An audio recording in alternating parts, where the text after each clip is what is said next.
নমস্কার বন্ধুরা, welcome to unicorn. তো গাইস, এই ভিডিওতে আমরা কথা বলবো আইএসএল এর কিছু আপডেটস নিয়ে। ইস্ট বেঙ্গল কিন্তু নতুন একজন বিদেশিকে সাইন করিয়েছে, নতুন এক ডিফেন্ডার নিয়ে এসেছে। সেই ডিফেন্ডারটা কেমন, কোথায় খেলেছে সেই নিয়ে আলোচনা করব, এবং সেই জায়গায় ইস্ট বেঙ্গল নিয়ে তো আলোচনা হবেই, তার সঙ্গে আইএসএল এর বাকি কিছু আপডেটস নিয়ে আলোচনা করব। দুটো টিমের দুটো প্লেয়ারকে নিয়ে আলোচনা করব যারা হয়তো এই আইএসএল এর অন্যতম দুজন সেরা বিদেশি, এই আইএসএলেই খেলতে এসেছে, এবং সেই দুজনকে নিয়ে হয়তো নেক্সট ইয়ারের আইএসএল শুরুর আগে ট্রান্সফার মার্কেটে ভালো রকম লড়াই হতে পারে, এবং সেই লড়াইয়ে কিন্তু মোহনবাগান বা মুম্বাইয়ের মতো টিমও যোগ দিতে পারে। তো সেইগুলো নিয়ে আলোচনা করবো, লাস্ট অব্দি দেখতে থাকো। আমাদের চ্যানেলে প্রথমবার এলে আমাদের চ্যানেলটিকে সাবস্ক্রাইব করে তার পাশের বেল আইকনটাকেও অবশ্যই অন করে দিও। তো প্রথমত নর্থ ইস্ট ইউনাইটেড এফসি, তাদের নিয়ে একটা আপডেট আছে, সেটা হচ্ছে তাদের অ্যাটাকার নেস্টর আলভিয়াজ, তার সঙ্গে কিন্তু নর্থ ইস্ট কন্ট্রাক্ট এক্সটেনশন করে নিয়েছে। এই মরশুম নেস্টর আলভিয়াজ যথেষ্ট ভালো ফুটবল খেলেছে, কিছু কিছু সময় স্ট্রাইকার খেলেছে, কিছু কিছু সময় স্ট্রাইকারের পেছন থেকে খেলেছে, বাট যেই পজিশনেই খেলেছে যথেষ্ট ইম্প্যাক্ট রেখেছে টিমের জন্য। তো সেই প্লেয়ারটা অবভিয়াসলি নর্থ ইস্টের জন্য অন্যতম সেরা পারফর্মার, তাকে কিন্তু নর্থ ইস্ট আরও একটা মরশুমের জন্য কন্ট্রাক্ট এক্সটেন্ড করে নিয়েছে। এরপর যদি আমরা কথা বলি আইএসএল এর আজকের যে ম্যাচ হলো জামশেদপুরের সঙ্গে পাঞ্জাব এফসি, সেই ম্যাচ নিয়ে, ম্যাচটা কিন্তু জামশেদপুর 4-0 জিতল। তবে ম্যাচটা দেখে মনে হতে পারে যে জামশেদপুর একদম ডমিনেট করেছে, মানে কেউ যদি নর্মাল স্কোর লাইন দেখো তাদের সেটাই মনে হবে, কিন্তু অ্যাকচুয়ালি ম্যাচটা প্রথম থেকে খুব সুন্দর ম্যাচ হয়েছে, মানে গোটা ম্যাচটাই ভালো হয়েছে। এবং পাঞ্জাব যে গোল করতে পারেনি, মানে কিভাবে পারেনি সেটাই সব থেকে বড় প্রশ্ন। পাঞ্জাবের কাছে প্রচুর সুযোগ এসেছিল, মানে দুটো ক্ষেত্রে তো রেহেনেশ অনবদ্য সেভ করেছে, রেহেনেশ পেনাল্টি বাঁচিয়েছে, এবং তার সঙ্গে পাঞ্জাবেরও লাক খারাপ ছিল, উইলমার জটন গিল গোল মিস করেছে, পোস্টে মেরেছে, সেই করে করে কিন্তু পাঞ্জাব আলটিমেটলি গোলটা পায়নি। ফার্স্ট হাফেই পাঞ্জাবের কাছে 2 থেকে 3টে মানে প্রপার গোল করার সুযোগ ছিল, এবং সেখানে ফার্স্টে চিমার গোলে ফার্স্টে এগিয়ে গিয়েছিল জামশেদপুর, এবং সেকেন্ড হাফে গিয়ে মোহাম্মদ সানান, আরও এক ইমপ্রেসিভ ফুটবলার, ভারতীয় ফুটবলার যাকে কিন্তু ভীষণই ভালো লাগছে। তো সেই মোহাম্মদ সানান গোল করে মোহনবাগানের এগেনস্টেও গোল করেছিল, এবং তারপর কিন্তু জেরেমি মনজোরো, সেই কিন্তু দুটো ব্রিলিয়ান্ট ফ্রিকিক মারে। দুটো ক্ষেত্রেই মোহাম্মদ সানানকে প্রায় সেম জায়গায় ফাউল করা হয়েছিল, প্রায় সেম জায়গা থেকে অনেকটা দূর থেকে, কিন্তু মানে ডাইরেক্ট ফ্রিকিকে কিন্তু অসাধারণ দুটো গোল করে জেরেমি মনজোরো, এবং 4-0 জিতিয়ে দেয় হচ্ছে জামশেদপুর এফসিকে। খালিদের হাত ধরে জামশেদপুর অসাধারণ খেলছে, দারুণ কামব্যাক করছে। উল্টো দিকে পাঞ্জাবও কিন্তু রিসেন্টলি খুব ভালো ফুটবল খেলেছে, কেরালাকেও হারাতে দেখেছি আমরা। তো সেই জায়গায় দাঁড়িয়ে ম্যাচটা খুব মানে এন্টারটেনিং হয়েছে, তবে লাস্ট অব্দি ম্যাচের রেজাল্ট একটু একপেসি হয়ে গিয়েছে। তবে ম্যাচটা কিন্তু কোনো মতেই একপেসে ছিল না, ম্যাচটা কিন্তু রীতিমতো কম্পিটিটিভ হয়েছে। তবে যে দুটো প্লেয়ারকে নিয়ে কথা বলবো, দুই ফ্রেঞ্চ মিডফিল্ডার, একদিকের জামশেদপুরের জেরেমি মনজোরো, এবং উল্টো দিকে কিন্তু পাঞ্জাবের আর কি তোমার মাদি তালাল। তো এই দুটো প্লেয়ার কিন্তু এই আইএসএলে ফাটিয়ে দিচ্ছে, অনবদ্য ফুটবল খেলছে, মানে এই দুটো প্লেয়ারের যত প্রশংসা করবে কম করা হবে। একদিকে জামশেদপুরকে এক প্রকার টেনে খেলাচ্ছে জেরেমি মনজোরো, উল্টো দিকে সেম কাজটা পাঞ্জাবের হয়ে কিন্তু করছে মাদি তালাল। এবার মাদি তালাল যখন সাইন করেছিল পুরো হুগো বুমো টাইপের একটা ভাইব এসেছিল, সেম ফ্রেঞ্চ মরক্কোয়ান মিডফিল্ডার, বয়সটাও কম, 26 বছর বয়স এখন, এবং প্লেয়ারটা যে ভালো খেলবে সেটা আমরা এক্সপেক্ট করছিলাম, এবং প্লেয়ারটা কিন্তু জাত চেনাচ্ছে।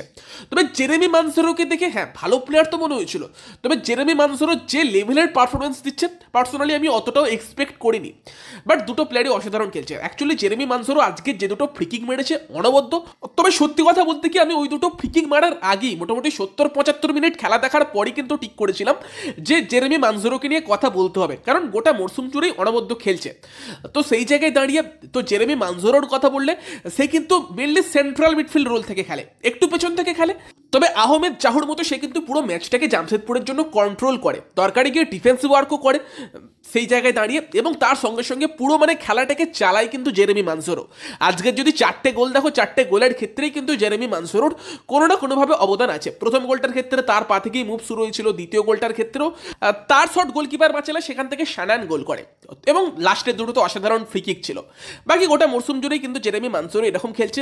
উল্টো দিকে মাদি তালালের কথা বললে, মাদি তালাল কিন্তু মানে জেরেমির মতো অতটা নিচু থেকে খেলে না, তবে সেও কিন্তু গোটা মাঠটা জুড়ে খেলে, এবং মেনলি দুটো স্ট্রাইকার খেলাচ্ছে পাঞ্জাব, তাদের একটু পেছন থেকে কিন্তু মাদি তালাল অপারেট করে। তবে সে কখনো উইংয়ে চলে যায়, কখনো একদম নম্বর 9ও হয়ে যায়, মানে গোটা একটা ফ্রি রোল প্লে করে বলতে পারো। এবং সেই প্লেয়ারটাও আজকে প্রচুর চান্স ক্রিয়েট করেছে, গোটা মরশুম জুড়ে করছে।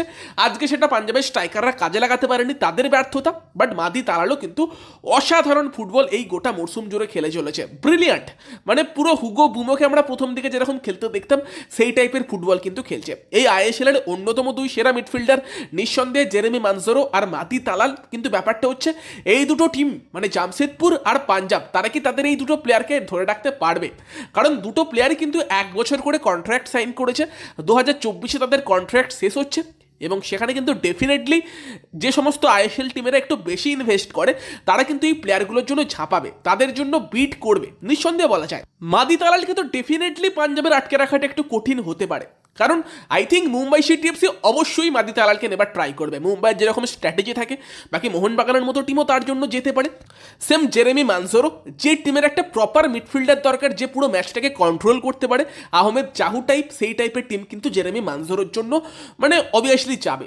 তো এই দুই প্লেয়ার নিয়ে তোমাদের কি বক্তব্য অবশ্যই কমেন্টে জানিও। তোমাদের জেরেমি মানজোরো বা মাদি তালালের খেলা কেমন লেগেছে এই আইএসএলে কমেন্টে জানাতে কিন্তু অবশ্যই ভুলবে না। এরপর যদি আমরা ইস্ট বেঙ্গলের খবরে চলে আসি, ইস্ট বেঙ্গলে কিন্তু আরও এক নতুন বিদেশি ডিফেন্ডার চলে এসেছে, মানে একটু চমকই আজকে ইস্ট বেঙ্গল দিয়ে দিয়েছে। হঠাৎ করেই কিন্তু পরপর দুটো অ্যানাউন্সমেন্ট চলে আসে, যেখানে প্রথমেই জোসে অ্যান্টোনিও পার্দো, যার ইঞ্জুরির খবর কিন্তু মুম্বাই ম্যাচের আগেই সামনে এসেছিল এবং আজকে কিন্তু অফিসিয়াল মানে কনফার্মেশনে চলে আসে ইস্ট বেঙ্গলের তরফ থেকে, যেখানে কিন্তু জানানো হয় যে নর্থ ইস্ট ম্যাচে কিন্তু পার্দোর পায়ে চোট লেগেছিল এবং সেই চোট তাকে কিন্তু পুরো মরশুম থেকে ছিটকে দিচ্ছে। মানে আর ধরো মাস দুয়েকের মতোই আইএসএল পড়ে আছে, তার মধ্যে সে পুরোপুরি ফিট হতে পারবে না। এবং তার পরপরই কিন্তু মানে নতুন ডিফেন্ডারের নামও ইস্ট বেঙ্গল অ্যানাউন্স করে দেয়, যেটা নিয়ে কিন্তু রুমর টুমর বিশেষ কিছু বেরোয়নি। তো ইস্ট বেঙ্গলের তরফ থেকে অফিসিয়ালি জানিয়ে দেওয়া হয় তারা কিন্তু সই করিয়েছে সার্বিয়ান ডিফেন্ডার আলেকজান্ডার প্যান্টিচকে, যার বয়স হচ্ছে 31, যে মেনলি সেন্টার ব্যাক। তো এবার প্লেয়ারটা কেমন প্লেয়ার?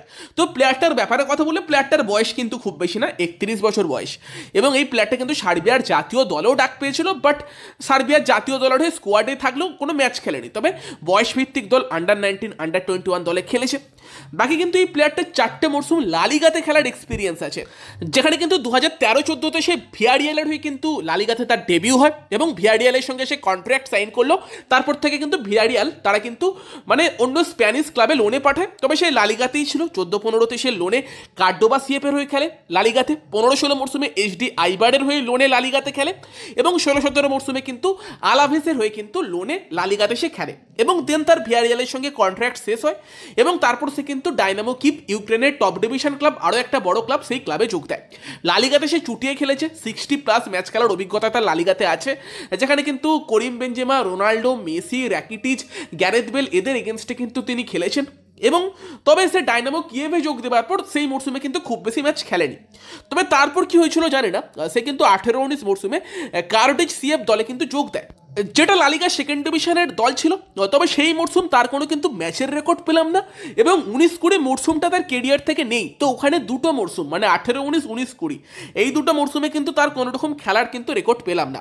দেন 2020-21-এ সে কিন্তু সাইপ্রাসের আর কি টপ ডিভিশনে যোগ দেয়, তবে সেখানে তার মরশুম কিন্তু ভালোই গিয়েছিল। দেন সাইপ্রাসে ছিল কয়েকটা মরশুম, দেন 2022-23-এ আবার লালিগা 2-তে সে ফেরে কিন্তু মানে লালিগা সেকেন্ড ডিভিশন 2022-23-এ খেলেছে এবং এই 23-24 মরশুমে সে আবারও কিন্তু সাইপ্রাসে যায়, তার পুরনো ক্লাবে যোগ দেয়, সেখানে 9টা মতো ম্যাচও খেলেছে এবং দেন তো ইস্ট বেঙ্গলে আসছে।